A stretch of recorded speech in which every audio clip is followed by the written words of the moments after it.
E aí, torcida alvinegra, começamos mais um episódio do nosso Resenha Alvinegra. Hoje, Rodriguinho. Rodriguinho, um prazer você estar aqui no nosso quadro. Muito obrigado pelo convite. Para mim é um prazer estar aqui falando com vocês.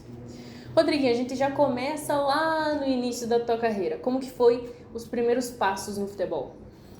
Bom, eu comecei a jogar futebol. Eu era apaixonado por futebol. As minhas brincadeiras sempre foi voltado ao futebol, né? Eu lembro que os amigos tinham outros tipos de brincadeira, como pipa, e isso me chateava quando alguma pipa caía e a gente estava jogando bola, todos corriam atrás da pipa e eu ficava sozinho no campo. Eu não gostava de outra brincadeira que não fosse bola, então minha vida foi bola desde novinho, então fiz escolinha, né, na minha cidade.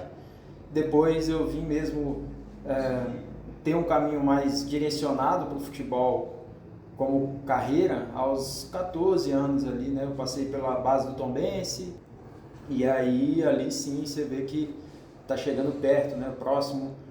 Na verdade, aos 16 ainda está muito longe, mas para quem estava numa cidade do interior chega no Atlético Mineiro, né? O clube da expressão que era, então com certeza aquilo ali para mim era uma parte do sonho realizado, estando mais próximo de alcançar o meu objetivo, que era me tornar um jogador profissional. Então, no Atlético eu passo ali 6 anos e meio entre base e profissional, né? Eu joguei alguns anos na base, depois me profissionalizei, estreiei na camisa do Atlético, inclusive contra o Coritiba. O meu jogo de estreia foi no jogo no Mineirão contra o Coritiba. Ganhamos de 1-0 aquele jogo e foi uma estreia muito feliz. E Rodriguinho, você passou um tempo, não foi pequeno, um bom tempo lá nos Emirados Árabes, né? Como que foi essa experiência para você? Sensacional, né? Com 21 anos, eu saio do Brasil e vou para o Kuwait. Passo um ano no Kuwait antes de me transferir para os Emirados, de fato. E aí, no Emirados, assim, tudo mudou na minha vida. Foi um país que me acolheu muito bem. Eu tenho 2 filhos, nasceram os 2 lá. Minha esposa se adaptou muito bem ao país. É um país fácil de se adaptar. Na verdade, muita gente tem dificuldade, né? É comum, porque nem todos nós somos iguais. Mas para mim, pessoalmente, foi fácil, porque é um país seguro, é um país com uma qualidade de vida muito boa, as coisas funcionam, saúde, educação, e as pessoas também, né? As pessoas nos receberam bem, eles amam o brasileiro lá, isso facilita muito, e o futebol brasileiro sempre foi muito respeitado fora do país, então é muito gostoso você viver, né? A gente colhe frutos do que os outros plantaram no passado, né? Os jogadores como os legendários como Pelé, Ronaldo, mas também outros que passaram por lá, fizeram bons trabalhos, que poucos conhecidos são no Brasil, e abriu portas para os brasileiros chegarem lá e serem sempre, na maioria das vezes, assim, com boas referências, bons trabalhos executados. Então, para mim foi muito fácil a adaptação, posso dizer assim, e muito gostoso ter passado esse tempo todo lá nos Emirados, um país onde eu considero meu segundo país, minha segunda casa. E na questão da cultura local, assim, qual foi a maior diferença que você sentiu? O que mais te impressionou lá? Bom, uma das coisas que eu tive, não dificuldade, mas que eu me lembro que me impactou foi a questão mesmo voltada às mulheres. Porque lá é um país que, de certo modo, as mulheres elas são oprimidas, assim, elas... É um pouco polêmico e complicado falar às vezes, mas assim, para eles o homem tem mais valor do que a mulher.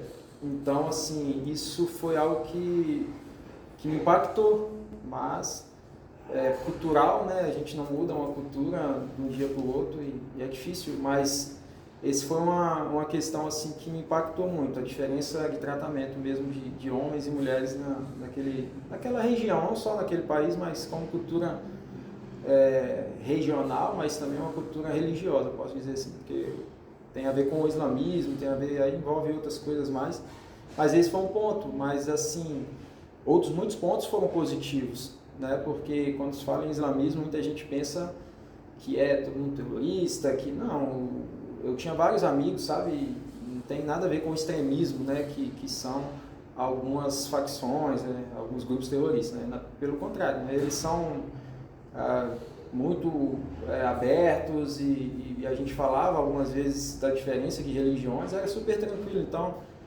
tudo com respeito, né? Você tem que saber respeitar eles, você está no país deles, mas era muito, muito bom, muito gostoso e só lembrança boa. E como que você fazia com o idioma? quando você chega, eu tinha uma expectativa de que era muito difícil o inglês, porque a primeira língua óbvia do país, que era o árabe, mas em 2009, quando eu fui a primeira vez para fora, poucas pessoas falavam inglês. Então, era mais até difícil de aprender, porque você aprende falando, né? Então, convivendo com as pessoas, e como poucas pessoas falavam, era mais difícil.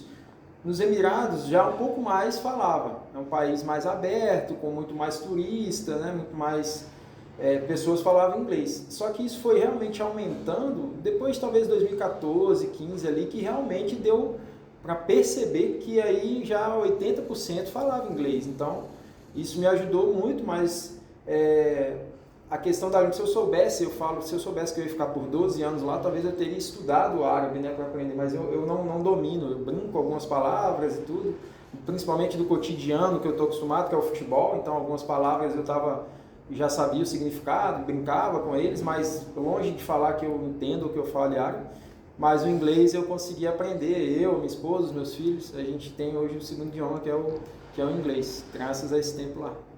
E que palavra em árabe você arrisca aqui para nossa audiência? Tem algumas. Umas que eles falam muito é Inshallah, que muita gente conhece da novela, né? Que tinha uma novela que passava na Globo, que eles falavam até com uma pronúncia diferente, eles falavam Inshallah, que é da Índia, mas na pronúncia deles, assim, eles falam Inshallah, que quer dizer se Deus quiser. Bukra é amanhã, então muitas coisas quando você ia pedir, né, eles assim, eu preciso que resolva algum problema para mim, eles Inshallah, ou então Bukra Inshallah, né, porque eles falam amanhã, se Deus quiser. E se não resolvesse o problema, a gente brincava, né, eles falam Inshallah que é para tirar a responsabilidade deles, que eles falam assim, não resolver porque Deus não quis, né. Brincava assim, mas tinha várias, mushkila é problema, né, então eles falavam muito também maf mushkila, que é tudo que maf é não, é negativo, né.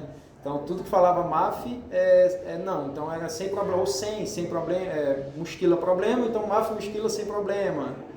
Então, aí você tem água, você falava maf, então você está falando não tem. Então, essas eram as palavras que a gente usava muito, assim. Mas era divertido aprender as palavras em árabe. Pouca gente até sabe, mas você tem passagens pela seleção de Timor-Leste. Como que foi essa experiência para você? Como que agregou, deu um salto na tua carreira? Falando aqui de vários lugares, eu até vivi bastante coisa no futebol. Esse foi um outro capítulo interessante também, e muito gostoso, porque a gente, quando criança, o sonho maior nosso é defender a nossa pátria, né? Vestir a camisa do país que a gente nasceu. Então, o meu sonho era vestir a camisa da seleção, sem dúvida. Assim como, acho que 100 de cada 100 crianças que pensam em ser jogador de futebol. É um sonho máximo. E isso não foi possível, né? Por vários motivos.